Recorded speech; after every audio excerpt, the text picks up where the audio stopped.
যাওয়া এবং আসার যে খরচ, ওই খরচ থাকে, তাহলে ওই লোকের উপর হজ করা ফরজ। হজ করা ফরজ। এখন আসি কার কার উপর ফরজ? যে আকেলবান, অসুস্থ নয়, যে আকেলবান, যে বালেগ এবং যে সুস্থ, যে পাগল নয়, এমন মানুষের উপর হজ করা কি ফরজ। হজ করা কি ফরজ। হজ যার উপর ফরজ হয়, জীবনে একবার করলেই হজ ফরজ আদায় হয়ে যায়। জীবনে কয়বার করলেই? একবার করলেই আদায় হয়ে যায়। এখন তো আমরা চিন্তা করি হজ করতে 6 লাখ 7 লাখ টাকা লাগে, শুধু শুধু কেন খরচ করব? হ্যাঁ, মেয়ে আছে, মেয়ের বিবাহ দেই, একটু জায়গা ক্রয় করি, একটা গাড়ি ক্রয় করি, একটু বাড়ি নির্মাণ করি, শুধু শুধু টাকাটা কেন ফালাম? চিন্তা করি না অনেকে? হ্যাঁ, না।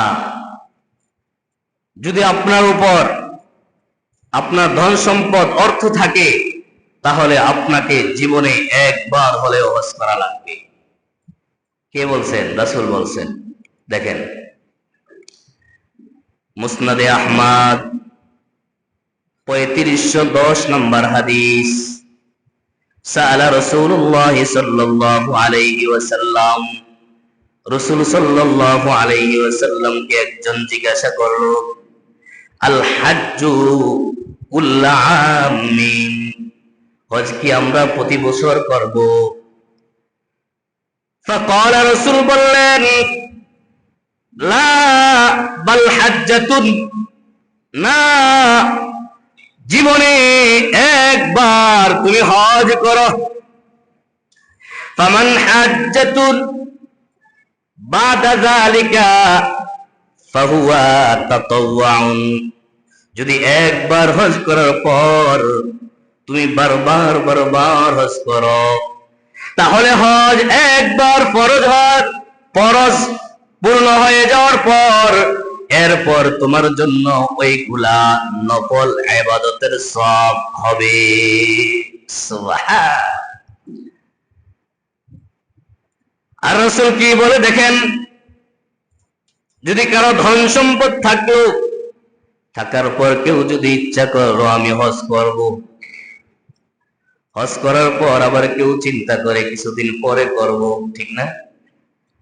দেখেন, রাসূল বলেন, আবু দাউদ শরীফের 1732 নম্বর হাদিসে রাসূল সাল্লাল্লাহু আলাইহি ক্বালা রাসূলুল্লাহ সাল্লাল্লাহু আলাইহি ওয়াসাল্লাম, মান আরাদাল হাজ্জা ফালইয়াতাআজ্জাল, রাসূল বলেন, কেউ যদি হজের ইরাদা করলো, ইচ্ছা করলো আমি হজ করব, রাসূল বলেন তুমি তাড়াতাড়ি করে হজ আদায় করে নাও। দেখছেন কেন বলছে তাড়াতাড়ি করে? দেখেন, অন্য হাদিসে রাসূল বলেন, মান আরাদাল হাজ্জা ফালইয়াতাআজ্জাল ফাইন্নাহু ক্বাদ ইয়ামরুদুল মারিদা ওয়া তাদিল্লুদ দালালাতু ওয়া তা'রুদুল হাজাতু।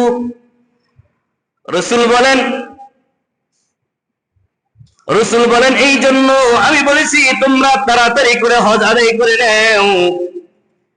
কেননা তোমরা যদি বলো যে আমি হজ করব, একটু বিলম্ব করে নেই, আমার মেয়েকে একটু বিবাহ দিয়ে নেই, আমার ফসল আসছে ফসলগুলো শেষ করে নেই, আমার একটু বাড়ি নির্মাণ করতেছি শেষ করে নেই, একটা গাড়ি ক্রয় করে নেই, একটা বাড়ি ক্রয় করে নেই, ছেলেটা বড় হয়েছে ছেলেটাকে বিবাহ দিয়ে নেই, রাসূল বলেন না না না, ফালইয়াতাআজ্জাল, তাড়াতাড়ি করো।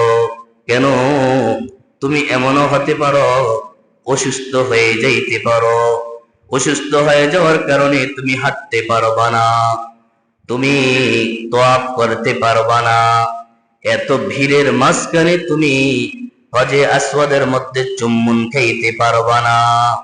রাসূল বলেন ফাইন্নাহু ক্বাদ ইয়ামরুদুল মারিদ অসুস্থ হয়ে যাইতে পারো, ওয়াতাদিল্লুদ দালালাতু, অথবা তুমি যেই টাকা সঞ্চয় করেছ হজ করার জন্য ওই টাকা ধ্বংস হয়ে যাইতে পারে, ছিনতাই হয়ে যাইতে পারে, চোরে নিয়ে যাইতে পারে, অথবা তোমার কোনো প্রয়োজনে তুমি শেষ করে লইতে পারো।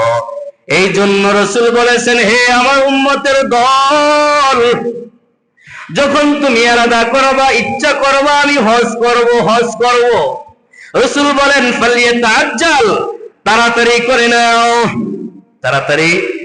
দেখছেননি সেই 1400 বছর পূর্বে রাসূল ভবিষ্যৎবাণী করে গিয়েছেন। এখন তো আমাদের মনে হয় হজ করার জন্য টাকা জমাইলাম, দেখলাম একটু কম দামে জমি ক্রয় করা যায়, হজ ক্যান্সেল পরে করব, জমি ক্রয় করে নেই। হ্যাঁ, রাসূল বলেছেন না, হবে না, চলবে না। হজ করার করছো, আবার অনেকে চিন্তা করে এখন যুবক, বুড়ো হইয়া নেই, তারপরে বুড়ো হইয়া হজ করব। যুবক বয়সে যত বাটপারি, চিটারি, চিন্তায় মানুষের হক নষ্ট, বুড়ো হইয়া দাড়িটা লম্বা কইরা, হ্যাঁ, দাড়ির মধ্যে একটু মেহেন্দি লাগাইয়া আমি হজ কইরা, আমাকে বলবে মানুষ হাজী সাহেব। এখন ওই যৌবন বয়সের কেউ চোর বাটপার বলবে না। এখন আমি বুড়া হয়ে হজ করে মানুষকে বলি আমি হজ হাজী সাহেব, এখন সামনে দিয়া মুহাম্মদের পূর্বে যদি হাজী না লাগায়, কেন আমাকে হাজী সাহেব ডাকলি না, তোর চাকরি নাই? না, এমন নাই? না না, যুবক বয়সে তোমার উপর হজ করা ফরজ হয়েছে, করে নেও। আর যৌবন চলে গেলে যৌবনের মূল্যায়ন আর করতে পারবা না কুশ্চিন কালেও। যৌবন অবস্থায় আল্লাহর দরবারে আমল করলে যত সব হয়, বুড়া বয়সে ওই আমল করলে অত সব আল্লাহ দেয় না। কেন? যৌবন বয়সে মানুষ, যুবক অবস্থায় যৌবনের তাড়নায় মানুষ গুনাহ করতে পারে, ঠিক নেই? হ্যাঁ, এই জন্য আল্লাহ বলেছে, আল্লাহর রাসূল বলেছেন, হজের টাকা আছে, হজ করার ইচ্ছা করছো, করে নাও। যুবক অবস্থায় করলে যুবকের দাম আল্লাহর কাছে বেশি, যুবক অবস্থায় সওয়াবের দাম আল্লাহর কাছে বেশি, যুবক অবস্থায় আমলের দাম আল্লাহর কাছে বেশি। এই জন্য যখন ইরাদা করবা হজের জন্য, সঙ্গে সঙ্গে হজ করে নেও। কে বলেছেন? রাসূল বলেছেন। দেখছেননি? হ্যাঁ, দেখেন হজ করলে কত ফজিলত, কত ফজিলত। আমার আপনার পয়গম্বর বলেছেন, ও আমার উম্মতের দল, গুনাহ করে ফেলছো, ক্ষমা করাইতে হবে। রাসূল বলেন, ইবনে মাজার 811 নম্বর হাদিস, আন নবী হুরায়রা রাদিয়াল্লাহু তাআলা আনহু قال قال رسول الله صلى الله عليه وسلم من حج فلم يرفث ولم يفسق غفر له ما تقدم من ذنبه। রাসূল ডাক দিয়া বলে, উম্মতের দল, গুনাহ করছো বেশি, সমুদ্রের ফেনা পরিমাণ হয়ে গেছে, সমস্যা নাই, তুমি আমি আল্লাহর রহমত থেকে নৈরাশ হও না। আল্লাহ তাআলার রাসূল বলেন, যদি তুমি হজ করো আর ওই হজ করতে গিয়া যদি অশ্লীল কাজ না করো, গুনার কাজ না করো, মানুষকে না ঠগাও। এখন তো হজে যাইও মানুষকে ঠগায়, হ্যাঁ, মানুষের এই জিনিস ওই জিনিস চুরি করে নিয়ে যায়, আছে না? আবার যাইয়া মাশাআল্লাহ হজ করতে যায়, সেলফিও উড়ায়, ভিডিও করে, আমাকে দেখাতে হবে বাড়িতে যে, আমার বন্ধু বান্ধবকে দেখাতে হবে আমি হজ করে আসছি। আমার ছবি না দেখলে কি হবে? ফেসবুকে ভাইরাল না করলে হবে? ইউটিউবে না দিলে হবে? আমি হজ করেছি, আমি কাবার চত্বরে গিয়েছি, আমি তওয়াফ করেছি, এইটা ভিডিও করা লাগবে, ফেসবুকে ভাইরাল করা লাগবে, না হইলে তো আমার হজ কবুল হবে না, ঠিক না? করে না এমন না। এইটা অশ্লীলতা, এটা পাপের কাজ। রাসূল বলেছেন কেউ যদি হজ করলো, পাপ না করলো, অশ্লীলতা না করলো, ঝগড়া ফাসাদ না করলো, আল্লাহ তাআলার হাবিব ডাক দিয়া বলে, আমার আল্লাহ ঘোষণা দেয় তার পিছনের সমস্ত গুনাহগুলি আল্লাহ তাআলা মাফ করে দিবেন। সুবহানাল্লাহ। অন্য হাদিসে রাসূল বলেন, বুখারী শরীফের 1521 নম্বর হাদিস, عن أبي هريرة رضي الله تعالى عنه قال سمعت رسول الله صلى الله عليه وسلم من حج لله فلم يرفث ولم يفسق يومك رجع كيوم ولدته أمه। রাসূল ডাক দিয়া বলে, ও উম্মতের দল, কেউ যদি আল্লাহর জন্য হজ করে, কার জন্য? একটু জোরে বলেন না, কার জন্য? কেউ যদি আল্লাহর জন্য হজ করলো, আর হজের ইয়া কোনো পাপ কাজ অশ্লীলতা করলো না, ঝগড়া করলো না, আল্লাহর হাবিব ডাক দিয়া বলে, আজকে যদি কোনো সন্তান দুনিয়ার মধ্যে ভূমিষ্ঠ হয়, বলেন তার কোনো গুনাহ আসেনি? কথা বলেন, আসেনি?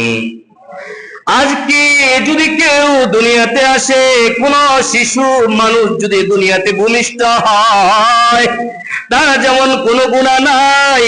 আল্লাহর হাবিব বলেন, কেউ যদি অশ্লীলতা ছেড়ে, পাপ ছেড়ে আল্লাহকে খুশি করার জন্য আল্লাহর উদ্দেশ্যে হজ করলো, সে যেন এই মাত্র মার গর্ভ থেকে দুনিয়াতে ভূমিষ্ঠ হল। সুবহানাল্লাহ।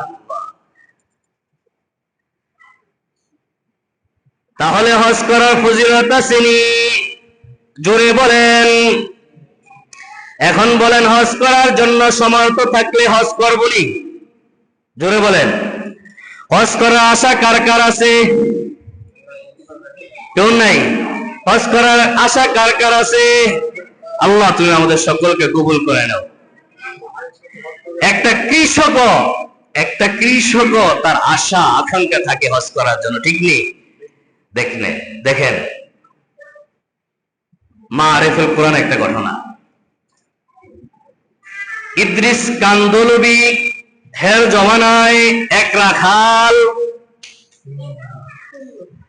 ওই রাখালের আশা, অনেক আকাঙ্ক্ষা, হজে যাবে, হজ করবে, কিন্তু সে তো রাখাল, টাকা নাই, পয়সা নাই, বিমান ভাড়া নাই, পাসপোর্ট নাই, কিছু নাই, কি করবে চিন্তায় পড়ে গেছে। হজের মৌসুম আসলো, হাজী সাহেবরা হজে যাওয়ার জন্য তৈরি হয়ে গেছেন। হাজী সাহেবরা সকলে ব্যাগ গুছাইয়া তখন জাহাজে যাইত, পানির জাহাজ।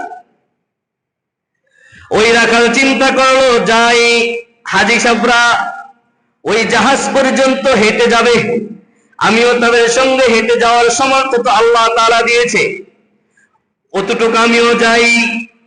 এই কথা চিন্তা ভাবনা করে হাজী সাহেবদের সঙ্গে সঙ্গে হেঁটে হেঁটে জাহাজ পর্যন্ত গেল। টাকা নাই, কাগজপত্র কিছু নাই, মনে কি আশা, মনে কি আশার বেদনা নিয়া দৌড়ায় হাজী সাহেবদের সঙ্গে সঙ্গে পিছনে পিছনে।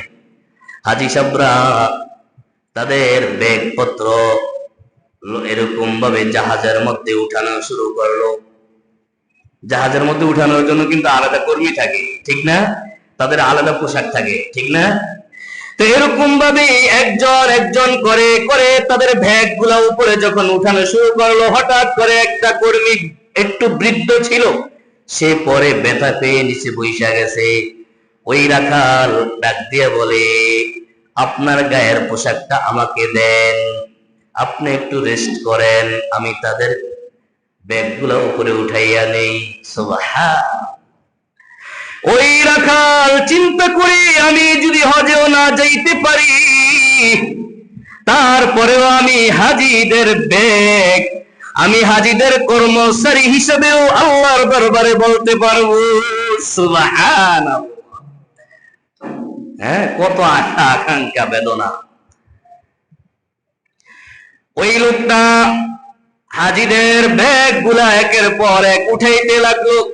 উঠাইতে উঠাইতে যখন শেষ হয়ে গেল, শেষ হওয়ার পরে ওই রাখাল তার পোশাক খুইল্লা ওই কর্মীকে বলে, আপনার পোশাক আপনি রাখেন, আমি উঠে গেলাম জাহাজে। সুবহানাল্লাহ, কুদরত কার? আল্লাহ। ওইটা এভাবে তো বইসা থাকতে দিবে না, ওইটা এই হাজী সাহেবের খেদমত করে, ওই হাজী সাহেবের খেদমত করে, ওই হাজী সাহেবকে পানি আগায়া দেয়, ওই হাজী সাহেবকে কি লাগবে জিজ্ঞাসা করে। এভাবে যখন জিজ্ঞাসা করতে করতে করতে অনেকদিন অতিক্রম হয়ে গেল। অতিক্রম হয়ে যাওয়ার পর জিদ্দার কাছাকাছি যখন আইসা পড়লো, এখন তো জাহাজ থেকে নামলে কাগজ চাবে, হ্যাঁ, কাগজ চাওয়ার পরে যদি না দিতে পারে আবার রিটার্ন দেশে পাঠাইয়া দেবে, ঠিক নেই? কথা কয় না, ঠিক নেই? এই চিন্তা ভাবনা ভেবে ভেবে ওই রাখাল সাগরের মধ্যে ঝাঁপ দিল। ঝাঁপ দিয়া সাঁতার কাটতে কাটতে কাটতে দেখে এক পাড়ের মধ্যে যখন আসলো, আসার পরে দেখে একটা ঘর মিটমিটাইয়া বাতি জ্বলে, আর একটা শিশু বাচ্চা কান্না করে। ওই শিশু বাচ্চাকে খাবার দেওয়ার মতন কিছু নাই, মার স্তনে দুধ নাই। মা চিন্তা করতেছে গরু আছে, গরুর থেকে একটু দুধ দহন করে খাওয়াবে, কিন্তু গরুর সামনে যাইলে লাথি মারে। অনেক বাচ্চাও কান্দে, ওই হেরাও দুধ দহন করতে পারে না, কি করবে? ওই লোকটা চুপে চুপে সবকিছু দেখতেছে। হঠাৎ করে চিন্তা করলো, দেখি আমি যাই। ঘরের মধ্যে যাইয়া এভাবে যখন আওয়াজ করলো, বলে কে? বলে আমি এক পথিক। কেন আসছো? বলে চাই আপনাকে কোনো সাহায্য করতে পারিনি। বলে কি সাহায্য করবা? দেখলাম ছোট শিশু বাচ্চা কান্না করি, মার স্তনে দুধ নাই, গরুর দুধ দহন করতে যায়, কিন্তু গরু দুধ দহন করতে দেয় না। বলে তুমি কেমনি পারবা? বলে দেন, ওই লোকটা না রাখাল, হ্যাঁ, রাখাল তো রাখালের দুধ দহন করতে পারে, ঠিক কি? ওই রাখাল বলে বড় বালতি দাও। বলে না, ছোট বালতি তো পারি না। বলে সমস্যা নাই, বড় বালতি দাও। বড় বালতি যখন দিল, ওই রাখাল পা গুলো ভেদে দুধ দহন করে বড় বালতির মধ্যে দুধ ভরে দিল। সুবহানাল্লাহ। বলে তুমি কই যাইবা? বলে আমি হজ করতে যাব, আমাকে ছেড়ে দাও। বলে কাগজপত্র কোথায়? বলে নাই, তুমি এখানে থাকো, কাগজপত্র ব্যবস্থা আমি করে দিব। সুবহানাল্লাহ। বলে না, আমার সহ্য হয় না, আমি তাড়াতাড়ি হজ করে চলে যাব। ওই লোকটা বলে তুমি আমার এনো থাকো, আমার বড় ফার্ম আছে মক্কা নগরীতে, তুমি ফার্মের ম্যানেজার, তোমাকে বানিয়ে দিব, কাগজপত্র সব করে দিব, তোমার মা বাবাকে, তোমার স্ত্রীকে, সকলকে আনার ব্যবস্থা করে দিব। সুবহানাল্লাহ। সকলকে যখন নানার ব্যবস্থা করে দিল, আর ওই লোকটা হজ করার জন্য যখন কাবার চত্বরে লাব্বাইক আল্লাহুম্মা লাব্বাইক বলবার শুরু করলো, এরকম সময় ইদ্রিস কান্দরবি রাহিমাহুল্লাহ দেখে বলল, হে রাখাল, তুই না আমার বাড়ি রাখাল, তুই কিভাবে এনো আসলি হজ করার জন্য? বলে শুধু আমি নয়, আমার ছেলে, আমার মেয়ে, আমার স্ত্রী, আমার মা বাবাও সব কিছু আল্লাহ তাআলা কুদরতি ভাবে নিয়ে আসছে। সুবহানাল্লাহ। কুদরত কার? খেলা কার? এক পিঁপড়া চিন্তা করছে আমি কাবাতে যাব, আল্লাহ তাআলা চিন্তা করলো পিঁপড়ায় আশা করছে। কবুতর বলল, কবুতর তোর পাখা ছেড়ে দে, তোর পাখার মধ্যে পিপিলিকাকে নিয়ে কাবাতে চলে যা। সুবহান। কোন আশা থাকলে, ব্যথা থাকলে আল্লাহ তাআলা একভাবে না একভাবে কবুল করে, ঠিক নেই? যদি টাকা পয়সা আছে, সব কিছু আছে, করলাম না, রাসূল হাদিসে বলেন, কেউ যদি হজ করা কারো উপর যদি ফরজ হয়, তারপরে যদি কেউ হজ করলো না, এমন তো অবস্থা যদি সে মৃত্যুবরণ করে, আল্লাহ রাসূল বলে সে ইহুদি হয়ে মারা যাক, কাফের হয়ে মারা যাক, মুশরিক হয়ে মারা যাক, আমার কোনো যায় আসে না। বলেন, রাসূল যদি এই কথা বলে, উপায় আছে? হ্যাঁ, উপায় আছে। আল্লাহ তাআলা আমাদের সকলকে পরিপূর্ণভাবে আল্লাহ তাআলার ঘর যেই ঘর একটা নিদর্শন, যেই ঘর একটা নিদর্শন, যেই ঘরে যাইলে ধনী নাই গরিব নাই, সকলে একই কাপড়। হ্যাঁ, মাথা খালি, মাথা কামাও, সেলাইবিহীন মুর্দারের কাপড় পরিধান করো। হ্যাঁ, নাকি তুমি